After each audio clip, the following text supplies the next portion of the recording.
On Sunday, July 7th, 1952, one Truman Bethram claimed to have been contacted by a saucer some 300 feet in diameter.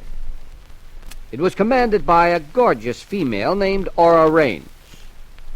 Then on November 20th of that year, amateur astronomer George Adamski saw a saucer land, and he met the pilot, a Venusian. This is George's description. A man was up there and waving to me. So I come up to this fella, and he had a funny suit on him, sort of a ski-type suit. And I thought it was one piece. Well, later I have learned it's two piece.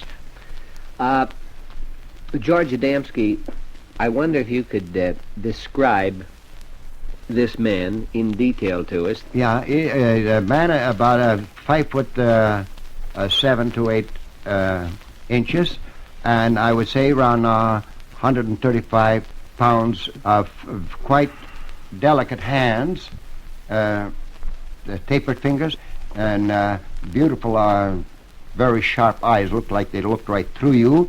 Sometimes you couldn't hardly tell whether he was really a man or a woman.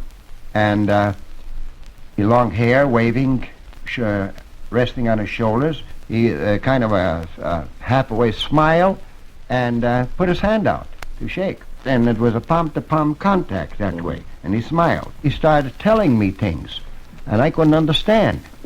And I finally got the idea. I wanted to know where he's from.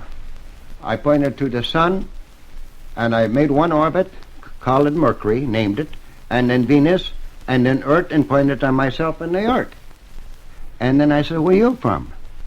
He got the idea. He finally pointed to the sun, and he made one orbit, didn't say nothing. He made a second orbit, and he pointed to himself and to that orbit. Then that meant Venus. That's how I knew he was Venetian. But he couldn't talk to you. He could talk. He was testing my ability of receiving impressions, he told me later. So he did understand everything I said, except I didn't understand. When you say impressions, are you referring to telepathic communication? That's correct. All information we received silently. George, if you were a little doubtful, did he tell you that he was a man? He did, but even then I was a little bit doubtful. But you know, when nature calls, and that way. We established that. Well, we got over that. While we were standing there talking, trying to get some understanding between us, I saw a flash of lights go out, and I wonder where that come from, just like a mirror would be reflected, you know. And I looked around fast, and that's when I spotted the ship that the same ship that I photographed was hiding in this little cove. And I pointed to him, and I said, that's your ship. That's what I said. He nodded his head, and we walked all of 75 to maybe 90 feet from where we stood to this place, and that's where he finally told me to stay away from the ship, not get too close to it. It's unpowered. There was somebody else in it. You could see it, you know, shadow, somebody else in it.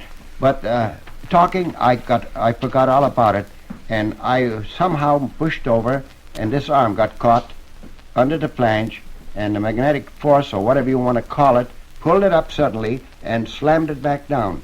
And even now, unaware, sometimes this arm goes limp.